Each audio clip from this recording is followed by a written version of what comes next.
The fluorescent lights in the server room hummed their eternal song, a frequency that lived somewhere between a prayer and a warning. I stood there at 11:47 p.m. on a Thursday, my fingers hovering over the keyboard, watching the cursor blink in the command terminal like a heartbeat. Outside the reinforced glass door, the office floor stretched empty and dark, dotted only by the occasional glow of a forgotten desk lamp. The building felt like a cathedral after hours, sacred, silent, and somehow accusatory. My name is Marcus Webb, and I'd been the lead software architect at Quantum Financial Systems for 7 years. 7 years of 80-hour weeks, of code written in coffee-stained notebooks at 3 a.m., of algorithms that became the beating heart of a company now valued at over $2 billion. The platform I'd built, CoreVault, processed $180 million in transactions daily. It was elegant, nearly unbreakable, and it was mine in every way that didn't matter legally. The email from Derek Hartman, our CEO, still glowed on my phone screen. I'd read it 47 times since it arrived at 5:32 p.m. Effective immediately, your salary will be reduced by 35% due to budget restructuring. This is non-negotiable. We've also hired a new director of creative operations. Please welcome Sienna Caldwell to the team. Budget restructuring. The words tasted like copper in my mouth. I knew Sienna Caldwell. Everyone in the office knew her or knew of her. She'd been dating Derek for 6 months, appearing at company events in designer dresses while whispering suggestions about brand synergy and aesthetic realignment.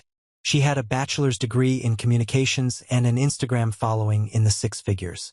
She had never written a line of code in her life.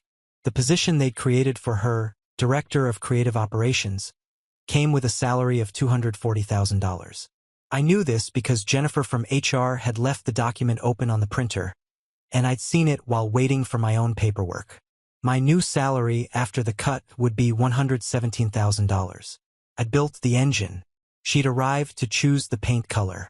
My desk had been a museum of 7 years. The rubber duck debugger that my daughter Emma had given me when she was 6, now yellow and faded.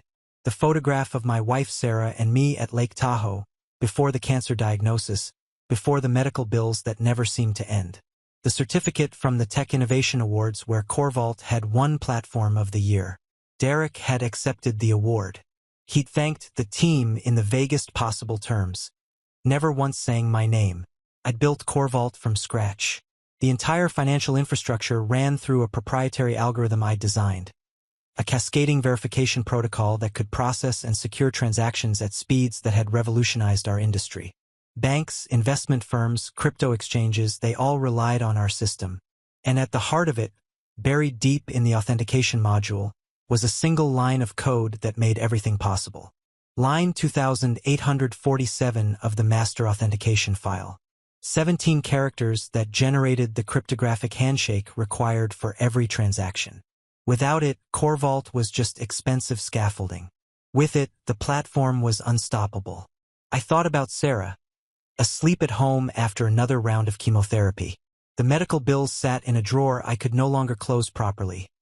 $43,000 and climbing. Our insurance covered 60%. The rest fell on us like snow that never melted. Emma needed braces. The car was making a sound the mechanic said would cost $1,800 to fix. I'd been planning to ask for a raise, not because I was greedy, but because I was drowning. Derek's voice echoed in my memory from the meeting 3 weeks ago. We all need to tighten our belts, Marcus. The market's tough. We're lucky to have jobs. Lucky. I'd seen the quarterly reports. Quantum Financial Systems had posted record profits. Derek had bought a 3rd vacation home in Aspen. And now he was cutting my salary to furnish a position for someone who brought nothing to the table except proximity to power. The cursor continued to blink. In the terminal window, the file path glowed /core/auth/master protocol, CPP. I could see the line clearly in my mind even before I opened the file. I'd written it on a Tuesday morning after pulling an all-nighter, fueled by cold pizza and the kind of desperate inspiration that only comes from knowing you're solving the unsolvable. The code was beautiful, a perfect synthesis of mathematics and logic that created an unbreakable chain of verification. But it was also mine. Not in the legal sense. Every line I'd written belonged to Quantum Financial Systems according to the contract I'd signed. But in every other way, in the way that mattered to anyone who'd ever created something from nothing, it was mine. I'd bled for it. I'd sacrificed time with my daughter, weekends with my dying wife, sleep, sanity, and health. And Derek Hartman was going to cut my salary by 35% to pay his girlfriend $250,000 to select fonts and suggest color palettes. The server room was cold. They kept it at 64 degrees to protect the hardware. I could see my breath in the air, small clouds of proof that I was still here, still alive, still capable of making choices. Outside the window, the city sprawled in all directions. Millions of people sleeping, eating, loving, surviving. Somewhere in that grid of light, Sarah was waiting for me to come home. Emma was dreaming about 7th grade drama and the debate tournament coming up next month. I thought about what would happen if I just went home, if I accepted the pay cut, swallowed the humiliation, kept my head down. I'd find a way to manage the medical bills. We'd eat cheaper food, cancel subscriptions, maybe sell the car and take the bus. I'd watch Derek parade Sienna through the office, watch her make decisions about things she didn't understand while I, the person who'd built the foundation of everything, became invisible. Or I could open the file. I could find line 2847, and I could press delete. The consequence would be immediate. Without that line of code, CoreVault would fail to authenticate any transaction. The entire platform would freeze. $180 million in daily transactions would simply stop. Banks would panic. Clients would flee. The company would hemorrhage money and credibility at a rate that would make national news. And they'd never know why. The code was so deeply embedded, so intricately woven into the system's architecture, that finding the missing line would take weeks, maybe months. I'd written CoreVault in a way that only I fully understood, not out of malice, but because the problem I'd been solving was so complex that the solution had emerged organically, evolving as I worked. There were no other architects who knew the system at that level. I'd been irreplaceable, until I wasn't. Preparing and narrating this type of story took us long efforts and hard work.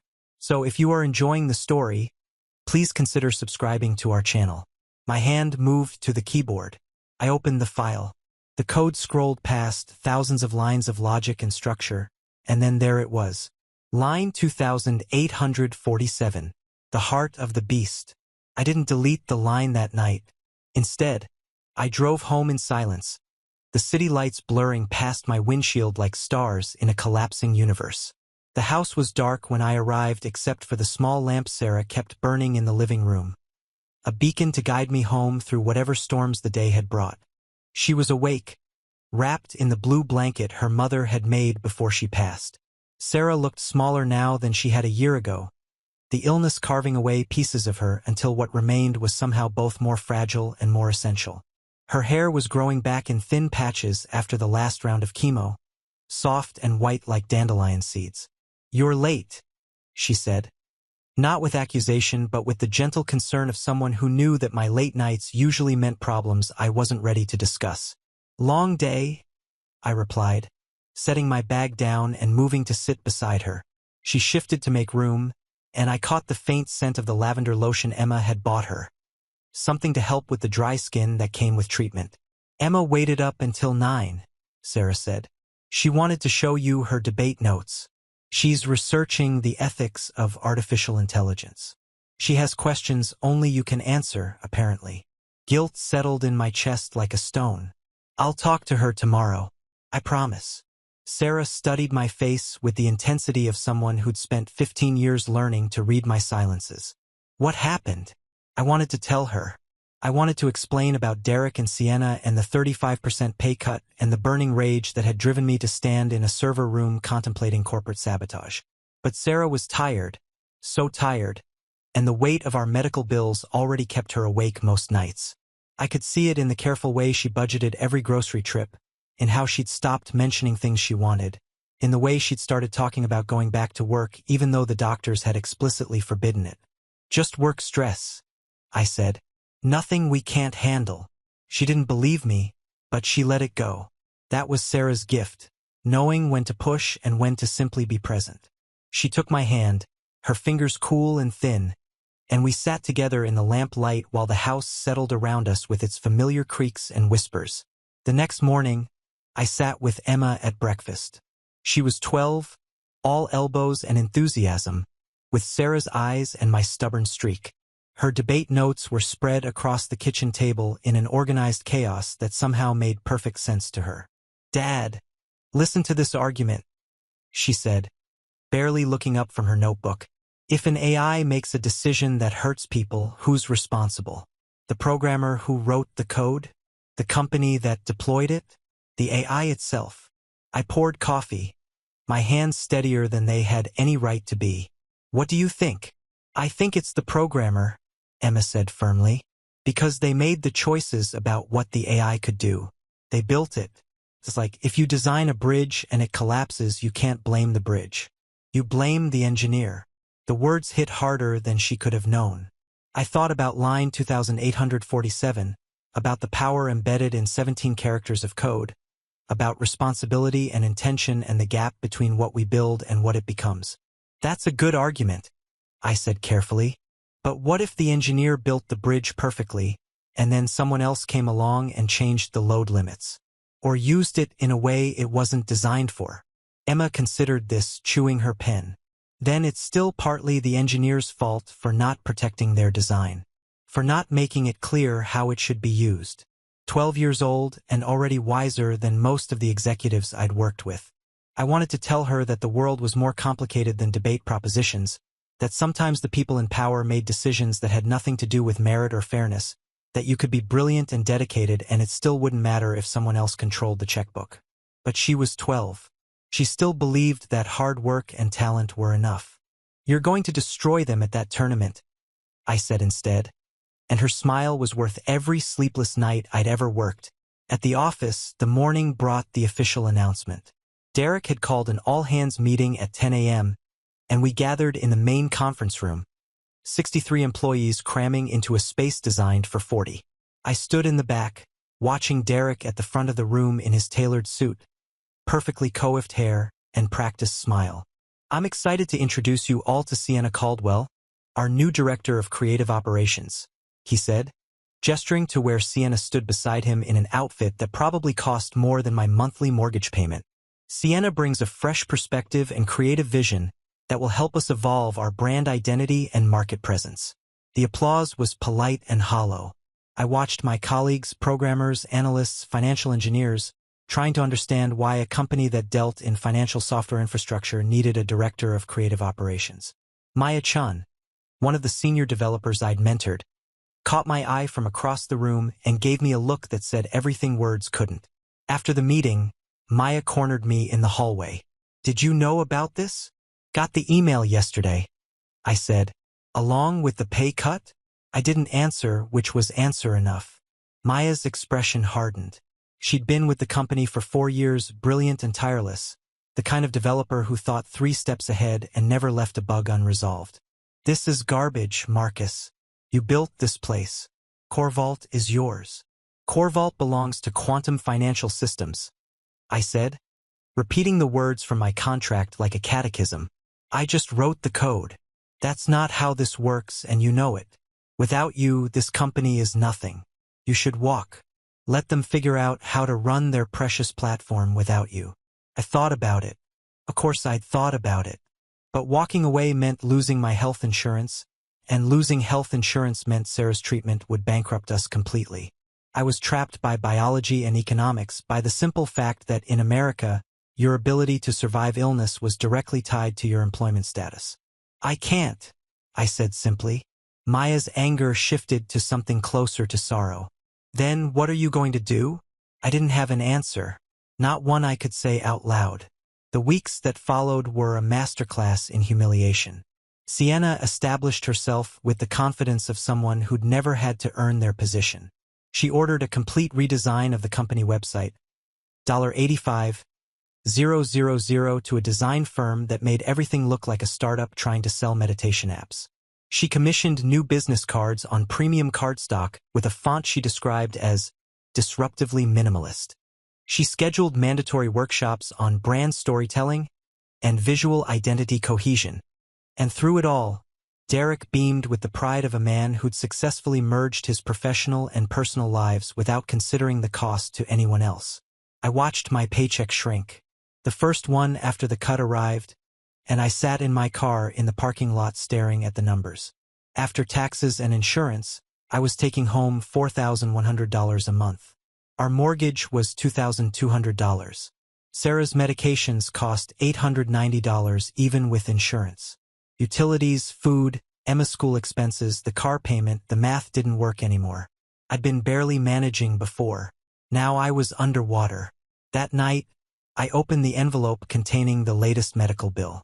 $8,400 for Sarah's last treatment cycle. The hospital wanted payment within 30 days. I had $1,200 in savings. Positions at tech companies across the region. But the market was strange. Flooded with talent from recent layoffs, and most companies wanted either fresh graduates they could pay nothing or senior executives who'd inflate their headcount. A 42-year-old architect with deep expertise in a proprietary system didn't fit neatly into anyone's hiring matrix. At work, Sienna's influence expanded. She convinced Derek that the engineering team needed to be more collaborative and less siloed, which meant she attended our stand-up meetings despite understanding nothing about software development. She'd interject with suggestions like, "Could we make the user interface feel more intuitive?" When we were discussing database optimization protocols, Maya stopped being coy, started looking for other jobs. I updated my resume, reached out to recruiters, applied to Light about it. During one particularly painful meeting where Sienna suggested we gamify the user experience for institutional banking clients, Maya said flatly, "This is a financial transaction platform, not a mobile app for teenagers. Our users care about security and speed, not achievement badges." Derek's expression went cold. "Maya, I expect you to be more receptive to fresh perspectives. Sienna is trying to help us innovate." "Innovate what, exactly?" Maya shot back. "We have the fastest, most secure platform in the industry. Marcus built something revolutionary. What we need is to invest in the people who made that possible, not hire consultants to make our login page look prettier." The meeting ended in tense silence. Afterward, Derek pulled Maya into his office. I didn't hear the conversation, but I saw her face when she emerged. Fury barely contained behind professional composure. "He threatened to put me on a performance improvement plan," she told me later that day, her voice shaking. "Said I was demonstrating resistance to organizational evolution and failure to embrace collaborative culture." Performance improvement plans were HR's polite term for, "We're building a case to fire you." Maya was one of the best developers I'd ever worked with. The idea that she was somehow underperforming was absurd. But Derek had shown his hand. He wasn't just bringing Sienna into the company. He was reshaping the company around her, and anyone who questioned that vision became a target. 2 weeks later, they fired Rafael Ortiz, our head of security architecture. The official reason was budgetary constraints. But Rafael had made the mistake of pointing out in a meeting that Sienna's proposed website redesign had several serious security vulnerabilities. He'd been with the company for 9 years. He had 3 kids. His wife was pregnant with their 4th. I helped Rafael pack his desk. We didn't talk much. What was there to say? I handed him the framed photo of his family, watched him collect the small artifacts of 9 years of professional life, and felt the rage in my chest burn hotter. That night, I went back to the server room. I opened the file. I looked at line 2847. My phone buzzed. A text from Sarah. "Emma won her debate tournament. She's so happy. When will you be home?" I closed the file. I went home. I celebrated with my daughter, who'd argued brilliantly about the ethics of AI and the responsibility of creators, and I felt the weight of irony settle over me like a shroud. The following week, Sienna announced a company-wide initiative called Culture Refresh. It involved mandatory team-building exercises, a new mission statement, innovating tomorrow's financial narratives, and a policy requiring all employees to maintain brand-appropriate social media presence. The policy meant we were expected to share company content on our personal accounts, to become voluntary marketers for quantum financial systems on our own time. When I didn't immediately comply, I received an email from HR noting my lack of engagement with company culture initiatives. I was being managed out. Slowly, systematically, they were building a case that I was the problem. Not innovative enough, not collaborative enough, not aligned with the company's evolution. The fact that I'd built the entire platform apparently mattered less than my reluctance to post about it on LinkedIn. Maya came to me with resignation in her eyes. I got an offer from a startup in Austin. I'm taking it. Couldn't blame her. You should go. You deserve better than this. So do you, Marcus. You more than anyone. But I couldn't leave. Sarah's treatment was ongoing. Our insurance was through my employer. The new medical bills kept coming. I was anchored in place by biology and bureaucracy while the company I'd built from code and caffeine crumbled around me. Another month passed. Derek and Sienna got engaged. The announcement came via company-wide email with professional photos. Derek in a perfectly tailored tux, Sienna in a dress that probably cost more than I made in a month, both of them beaming against a backdrop of mountain scenery. The engagement party was held at the office. Mandatory attendance. I stood in the corner drinking cheap champagne while Derek gave a speech about love and partnership and building something meaningful together. Sienna cried prettily. Everyone applauded. I thought about line 2847. I thought about it constantly now. A recurring dream, a prayer I didn't quite have the courage to speak. The breaking point came on a Tuesday morning in November. I arrived at work to find my access badge no longer open the server room door. The little light flashed red instead of green, and the lock stayed firmly engaged. I went to IT.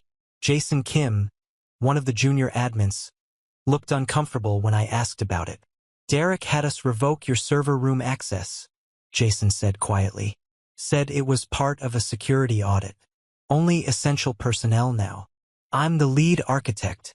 I built the entire system. I know, Marcus. I'm just telling you what I was told to do. Essential personnel. I'd gone from irreplaceable to non-essential in 7 years. I found Derek in his office. Sienna was there too, both of them reviewing fabric swatches for the office redesign she was planning. They looked up when I knocked, and Derek's expression shifted to something practiced and cold. Marcus, what can I do for you? My server room access was revoked. Yes, part of our new security protocols. We're limiting access to reduce risk.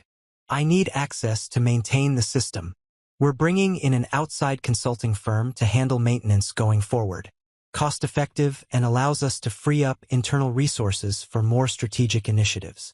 The words were corporate speak for "we're replacing you." I felt something inside me shift, like a foundation cracking. An outside firm won't understand CoreVault's architecture, I said, keeping my voice level. The system is complex. It requires specific knowledge. I'm confident they'll figure it out, Derek said. Is there anything else? I looked at Sienna, who was pretending to study fabric swatches but was clearly listening to every word. I looked at Derek, at his expensive suit and his practiced smile and his complete lack of understanding about what he was dismantling. No, I said. Nothing else. I walked out of his office. I walked past my desk, past the rubber duck debugger and the photo of Sarah and the certificate for an award I'd won but never been credited for. I walked to the parking lot, got in my car, and drove. Not home. Not yet. I drove to the lake where Sarah and I had gotten married 15 years ago, back when the future seemed boundless and the idea that you could work hard and be rewarded for it still felt true. I sat on a bench overlooking the water and watched the light change as afternoon shifted toward evening. My phone rang. Sarah, where are you? She asked. Emma's school called. She's sick. They need someone to pick her up.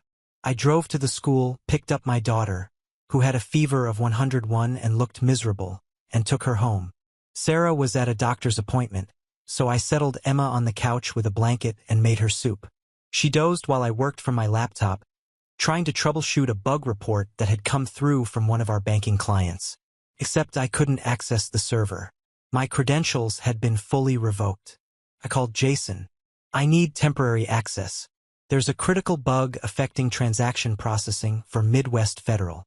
I can't override Derek's directive without his approval. Then get his approval. We have an SLA with Midwest Federal.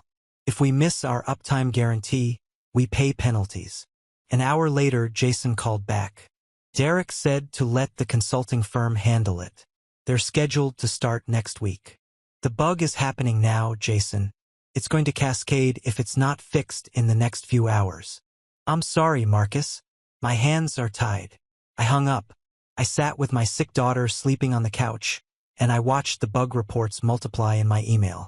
Midwest Federal, Northern Trust, Pacific Investment Group. The bug was spreading just as I'd predicted because it was related to a memory leak in the authentication protocol, a protocol only I fully understood. By evening, Derek called me. His voice was tight. Marcus, we have a situation. Multiple clients are reporting transaction delays. Can you take a look? I don't have access, I said flatly. Right?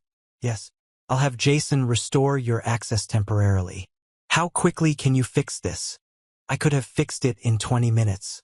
I knew exactly what the problem was and exactly how to solve it. But something in me had crystallized during the day, had hardened into a clarity I hadn't felt in months. I'll need my full access restored. Not temporarily, permanently, and I'll need my salary returned to previous levels. Silence on the other end of the line. Then, Marcus, this isn't the time for negotiations. We have clients threatening to pull contracts. Then I suggest you get that consulting firm to fix it. They don't start until next week. Sounds like poor planning on your part. More silence. I could hear Derek breathing, could imagine him calculating whether to threaten or capitulate. We'll discuss your compensation after you fix the bug, he said finally. No. We discuss it now or I don't fix anything. Marcus, you're being unreasonable. This is affecting the entire company. Then maybe you shouldn't have cut my salary, revoked my access, and told me I'm not essential personnel. I hung up. My hands were shaking. Emma stirred on the couch, mumbling something in her fever sleep about debate rules and evidence citations. Sarah would be home soon. I had no idea what I was going to tell her. Derek called back 10 minutes later. Fine. Your salary is restored. Your access is restored. Fix the bug. I want it in writing. For God's sake, Marcus. In writing. From HR. Or I don't touch a keyboard. The email came through 20 minutes later.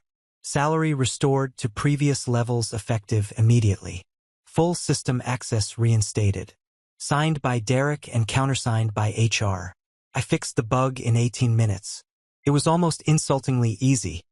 A simple memory allocation issue that I'd warned the team about 6 months ago, but had been deprioritized because Sienna needed budget for her branding initiatives. The clients stopped complaining. The system stabilized. Derek sent a company-wide email thanking the team for their quick response to a complex technical challenge. He didn't mention my name. That night, after Emma's fever broke and Sarah came home exhausted from her appointment, I sat alone in my home office and looked at my reflection in the darkened computer screen. I'd won a battle. I'd gotten my salary back. I'd proven I was still essential. But nothing had actually changed. Derek would keep pushing me out. Sienna would keep expanding her influence. And the next time there was a crisis, I'd have to fight this same fight all over again, because my value only mattered when the system was on fire. I opened my laptop. I navigated to the repository where CoreVault's code lived. I found the master authentication file. I located line 2847, and this time I didn't hesitate.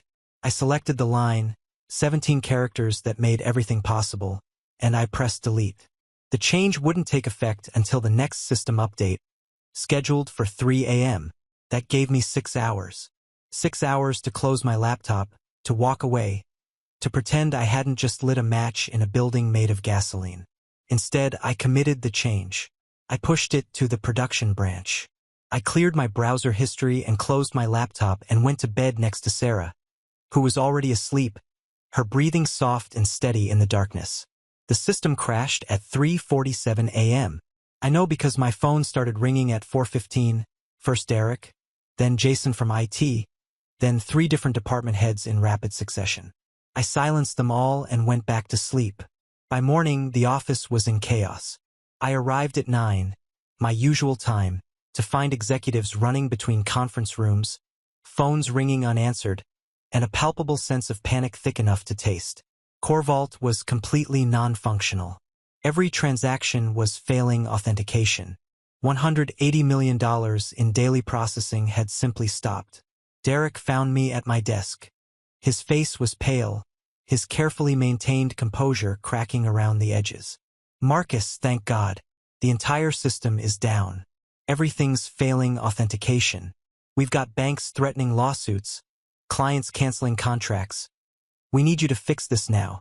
I took a slow sip of my coffee. "What seems to be the problem?" "I just told you, authentication is failing across the board. We need you to access the server and identify the issue. Have you tried calling the consulting firm?" Derek's expression darkened. "This isn't funny. We're losing millions of dollars an hour." "I'm not laughing. You hired external consultants to handle system maintenance. Seems like this is exactly what you hired them for." "Marcus," his voice dropped to something dangerous, "fix the system. Now." I met his eyes. "I'll need to review my contract first. Make sure system restoration is within my current job responsibilities. You've been pretty clear lately about what is and isn't part of my role." The irony was perfect. Derek had spent months diminishing my value, questioning my importance, cutting my salary while lavishing money on his girlfriend's vanity projects. And now, with the company hemorrhaging money and credibility, he needed me to save him. The consulting firm arrived at noon, 3 developers from a prestigious tech company, all of them competent and professional. They spent 6 hours combing through the code, trying to identify why authentication was failing. I watched from my desk, answering emails and pretending to work on other projects. At 6 p.m., the lead consultant came to find me. His name was Robert Chun, and he had the exhausted look of someone who just realized they were in over their head. "Mr. Webb, we've reviewed the authentication module extensively. The code appears clean, no obvious errors. But something's causing a complete failure in the cryptographic handshake. Given your familiarity with the system, I was hoping you might have insights." I considered him. Robert seemed like a decent guy just trying to do his job. None of this was his fault. "The authentication protocol is complex," I said carefully. "It relies on several interdependent functions. Without understanding the entire architecture, it would be very difficult to identify a single point of failure." "Could you walk us through the architecture?" "I could, but I'm not sure that's in my current scope of work. You'd need to check with Derek about contracting my time for consulting." Robert's expression flickered with understanding. This wasn't a technical problem, it was a political one. By the end of the week, Quantum Financial Systems had lost 4 major clients and faced pending lawsuits from 3 others. The financial damage was approaching $50 million. The board of directors had been called in for an emergency meeting, and Derek Hartman looked like a man watching his empire crumble. I received a call from Jennifer in HR. "Marcus, can you come to the conference room, please?" The board was there. 5 people in expensive suits, all of them radiating the cold fury of investors watching their money evaporate. Derek sat at the head of the table, diminished somehow, smaller than I'd ever seen him. "Mr. Webb," the board chair said. Her name was Patricia Morrison, and her voice could have cut glass. "We understand you built the CoreVault platform." "I did." "And you're familiar with the current authentication failure?" "I'm aware of it, yes. Can you fix it?"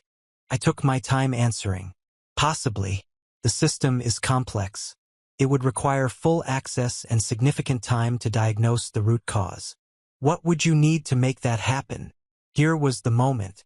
I could ask for my old salary back, for recognition, for all the things Derek had taken from me.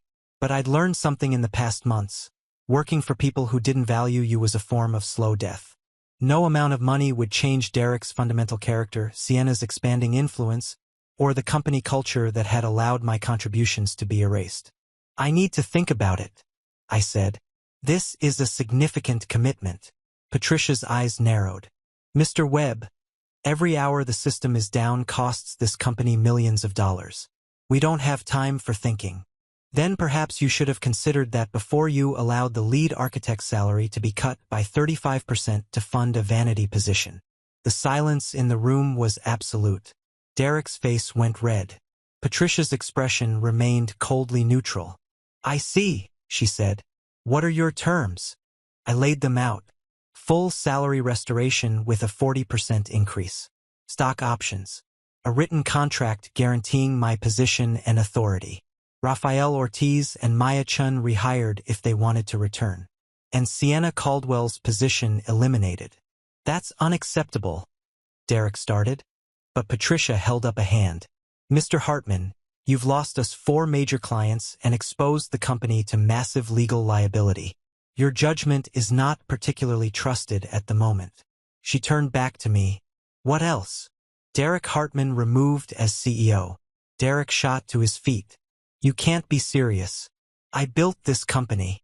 No, I interrupted. I built this company. You took credit for it. There's a difference. The board voted that afternoon. Derek was out. I was offered the position of CTO with full authority over technical operations and a seat on the board. Maya and Rafael were contacted about returning. Sienna's position was eliminated, though she received a generous severance package. Derek's parting gift, funded from his own pocket for once. And the system, I fixed it in 17 minutes. 1 line of code. Restored to line 2847 of the master authentication file. CoreVault came back online at 9:43 p.m. on a Friday night, and by Monday morning we'd begun the process of reassuring clients and rebuilding trust. Sarah cried when I told her. Not from sadness, but from relief so profound it overwhelmed her. We could pay the medical bills. Emma could get her braces. The car could be fixed. We could breathe again.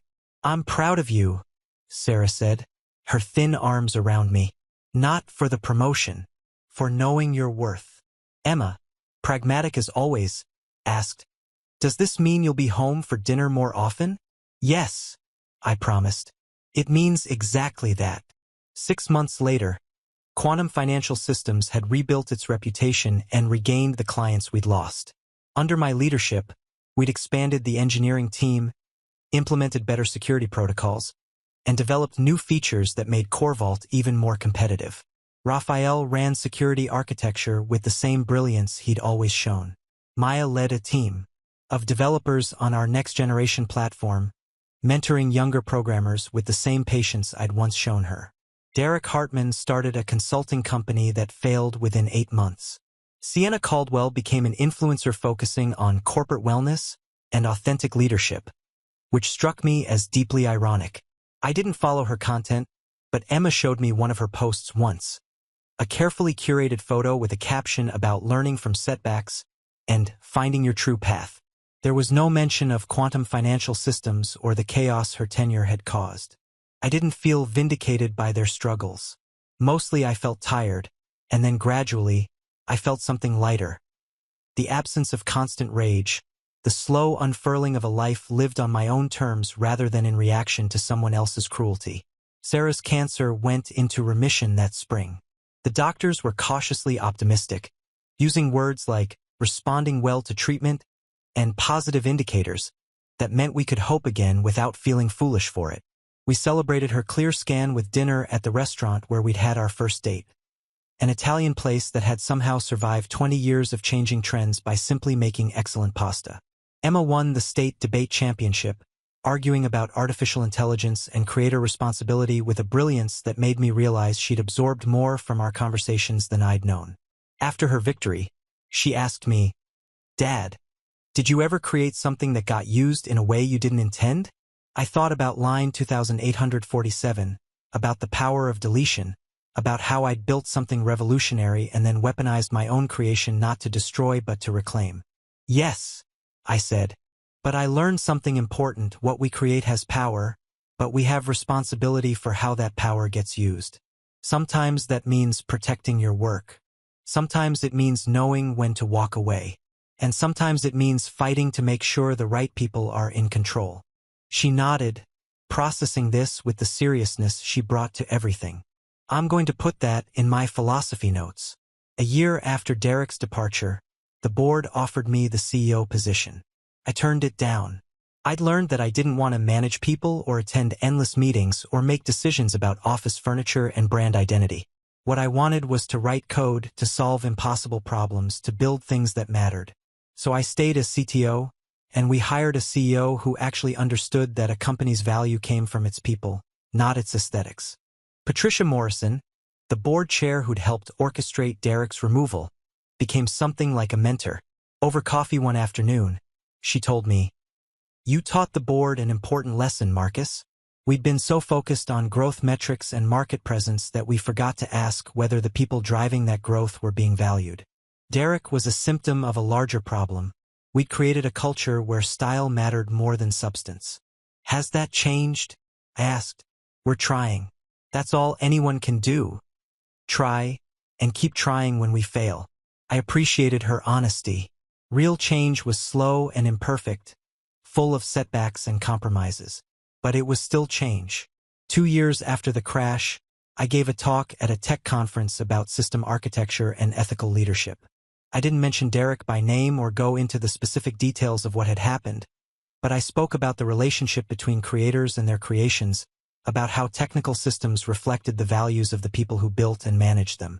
Afterward, a young developer approached me. Couldn't have been more than 25, bright-eyed and eager. "Mr. Webb, I loved your talk. I'm working at a startup right now, and honestly, the culture is terrible. The CEO keeps taking credit for work I do, and they just cut our salaries to hire his friend as a strategic advisor. I don't know what to do." I looked at this kid who reminded me of myself 15 years ago, full of talent and hope and the mistaken belief that excellence alone would be rewarded. "Document everything," I said. "Your code, your contributions, your communications. Know your worth and be prepared to advocate for it. But also know when a situation isn't worth fighting for. Some companies are too broken to fix from the inside. The best thing you can do is build your skills, build your network, and position yourself so you have options." "Did you walk away?" he asked. "Eventually, but not before I made sure the people in charge understood exactly what they were losing." He smiled at that, a flash of something fierce and determined. "Good." 3 years post-crash, Emma started high school. She developed an interest in computer science, though she claimed it had nothing to do with me and everything to do with her own fascination with how systems worked. Sarah and I attended the parent night where Emma presented her first major coding project, a web application that helped students track debate arguments and evidence. "She's brilliant," Sarah whispered, watching our daughter explain her code architecture to a group of impressed teachers. "She gets it from you," I said. "The brilliance, maybe. The stubbornness is all yours." Sarah's hair had grown back fully. She'd gained weight, color had returned to her cheeks, and while she still tired easily, she was planning to return to work part-time doing the landscape design she'd loved before the cancer. We'd learned to live with uncertainty, the knowledge that remission wasn't cure, that we'd be watching and waiting and hoping for years to come. But we'd also learned that uncertainty didn't mean you stopped living. 4 years later, CoreVault powered financial transactions for 60% of major banking institutions in North America. We'd expanded internationally, opened offices in London and Singapore, and hired 200 employees. Every one of them carefully vetted not just for skill, but for alignment with the culture we'd built. A culture where technical excellence was valued, where people were promoted based on contribution, not connection, where the person who wrote the code got the credit. I still went to the office most days, though I'd finally learned to leave at reasonable hours.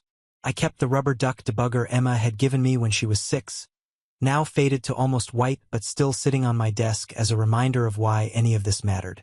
The photograph of Sarah and me at Lake Tahoe had been joined by newer photos. Emma at her debate championship, the 3 of us at Sarah's cancer-free for 3 years celebration, our family at the beach last summer looking sunburned and happy. On a Tuesday evening in late autumn, I was working late on a particularly complex problem when my phone rang. Unknown number. I almost didn't answer, but something made me pick up. Marcus Webb. The voice was unfamiliar, young, female, nervous. Speaking. "Mr. Webb, my name is Andrea Santos. I'm a software developer at a company called Next Tech Solutions. I heard you speak at that conference a few years ago about ethical leadership and knowing your worth. I remember the talk. Something happened at my company. The CEO has been taking credit for a platform I built. And now they're threatening to fire me because I pushed back. I don't know what to do, and I know this is probably inappropriate, but I thought maybe you'd have advice. I leaned back in my chair, looking at the photograph of my family, thinking about a younger version of myself standing in a server room at midnight with his finger hovering over a delete key. Tell me about your platform, I said, and tell me about your CEO. Start from the beginning. We talked for an hour. I listened to her story, so similar to mine in the broad strokes, unique in all the details that made it specifically hers. I gave her the advice I wish someone had given me. Document everything, know your leverage, understand your options, and never let anyone convince you that your worth is negotiable. But here's the most important thing, I said. Whatever you decide to do, fight or walk away or find some third option, make sure you're doing it for the right reasons. Not revenge, not ego, but because you deserve to be valued for what you contribute. How did you know when to fight? She asked. When I realized that I wasn't just fighting for myself anymore. I was fighting for everyone who'd ever been diminished by someone in power. For every brilliant developer who'd been sidelined, every innovation that had been credited to the wrong person, every family that had suffered because talent alone wasn't enough. Did you win? I thought about Derek, gone and mostly forgotten. About Sienna and her failed influencer career. About the company I'd helped rebuild and the culture we'd created and the lives we'd changed. Not just mine and Sarah's and Emma's, but Raphael's and Maya's and the 200 employees who now worked in an environment that valued them. Yes, I said, but not in the way I expected. The real victory wasn't destroying the people who'd wronged me. It was building something better in the aftermath. After we hung up, I sat in the quiet office and thought about line 2847. That single deleted line of code had been both an ending and a beginning, the end of who I'd been willing to be, and the beginning of who I could become when I stopped accepting other people's definitions of my value. I finished my work, closed my laptop, and drove home. Sarah was in the garden, planting bulbs for spring even though winter was coming. Emma was at her desk, writing code for her latest project. The house smelled like the dinner Sarah had made, and the lights were warm, and everything felt solid and real and earned. This was the victory. Not the money or the title or the satisfaction of watching Derek fall. The victory was coming home to people who loved me, doing work that mattered, living a life built on my own terms rather than someone else's cruelty. I never regretted deleting that line of code. It had cost Quantum Financial Systems $50 million and nearly destroyed the company. But it had also taught everyone involved a lesson about value and leverage and the danger of treating people as disposable. Some might say what I did was wrong, sabotage, revenge, a violation of professional ethics. Others might call it justice or self-defense, or simply the natural consequence of a system that valued profit over people. I called it necessary, a moment of clarity in the face of systematic devaluation. A refusal to accept that brilliance and dedication meant nothing if you didn't also have proximity to power. And in the end, that's what mattered. Not the deletion itself, but what grew from the ashes. Not revenge, but rebuilding. Not destruction, but transformation. The code was restored. The company survived. The people who deserved to thrive did. And I learned that sometimes the bravest thing you can do is know exactly what you're worth, and refuse to accept anything less. Even if it costs $180 million to make your point. Preparing and narrating this type of story took us long efforts and hard work. So if you are enjoying the story, please consider subscribing to our channel.